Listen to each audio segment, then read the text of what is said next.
gledaj, stavit ću ti nos unutra, zatvori, čvrstu ruku zatvori, zatvori, i puhni.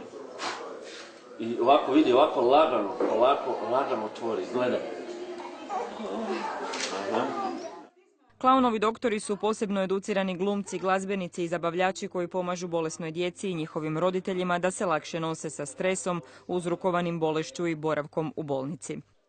Oni pokušavaju promijeniti bolničko okruženje, da to više ne bude okruženje tuge i straha, nego u trenutku kad su oni ovdje, da je to jedan svijet mašte, cirkusa, znači nešto što u stvari pomaže djetetu, da mu bude lakše u bolnici, pomaže roditelju, a nadam se i medicinskom osoblju isto tako da malo u stvari promijenimo trenutno stanje djece u bolnici.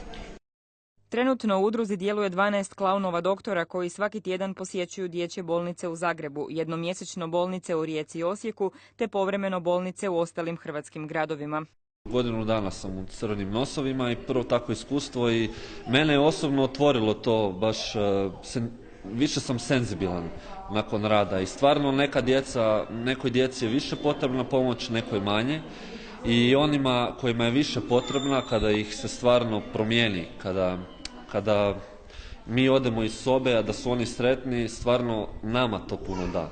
Meni je to jedno vrlo duboko i predivno životno iskustvo koje ne bi mijenjala trenutno za ništa. Jako volim svoju misiju. Viktor Vidović, taran, mađioničar novi u Puli, bravo! A kako se ti zoveš? Sven.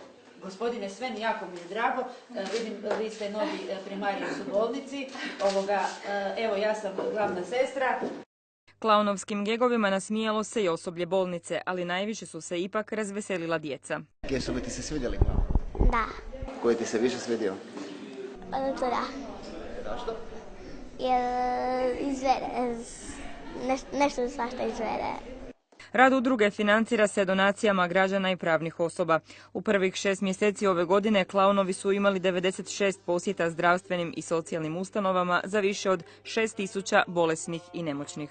To su trenuci kad su oni u većini slučajeva možda i bez roditelja, bolesni, jadni, nešto ih muči, pa svaki lijepi trenutak, svaki smiješak na njihovom licu pridonijet će njihovom bržem ozdravljenju. I rodilište je prijatelj djece i bolnica prijatelj djece, dječji odjel je bolnica prijatelj djece, a i grad smo prijatelj djece. Znači mi sve radimo za dobrobit naše djece.